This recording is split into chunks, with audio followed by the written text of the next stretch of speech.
தாவேகாக்கு இன்னைக்கு தேதியில எது கிடைச்சாலும் ப்ளஸ். ஏன்னா, அவங்க வந்து புதிய கட்சி.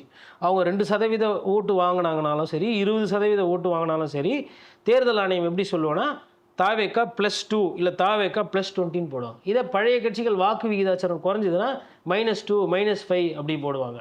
அப்போ ஓட்டு விகிதாச்சாரம் கூடுதுன்ற ஒரு கட்சி, அது புதிய கட்சி. அதுக்கு ஒரு சின்னமோ, இல்ல அது வந்து இன்னும் எவ்வளவு வாக்கு இருக்குன்றது தெரியாது. இப்ப செங்கோட்டையன் அவர்கள் போறதுனால கண்டிப்பா கோபிச்செட்டிப்பாளையத்தில வாக்கு கூடும். பட் செங்கோட்டையன் என்ன பொறுத்தவரையிலும், அவ்வளோ ஒரு சீனியரான அரசியல்வாதி, தன்னை மிக மிக குறைத்து மதிப்பிட்டு, அவரே வந்து அவர வித்துக்கிட்டார். இல்ல அவரே அவர அர்ப்பணிச்சுட்டார். எப்படி வேணா அத புரிஞ்சுக்கலாம். ஆனா நான் என்ன பார்க்குறேன்னா, இவர்களோட அந்த எண்ணோட்டம் இருக்கு பாருங்க, அதையும் நம்ம கொஞ்சம் பார்க்க வேண்டியது இருக்கு. 77, 78 வயசு அகவை ஆனாலும், அந்த பதவி ஆசை இருக்கு பாருங்க. ம். அதாவது எடப்பாடி பழனிசாமி அவரோட அவருக்கு பிரச்சனை, முரண். ம்.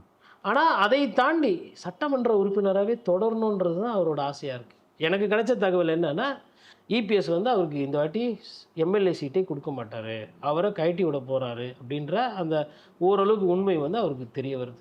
அப்ப நம்ம எம்எல்ஏ கூட ஆவாம போயிருவோம் இங்க இருந்தா. அதனால அவரு போறாரு.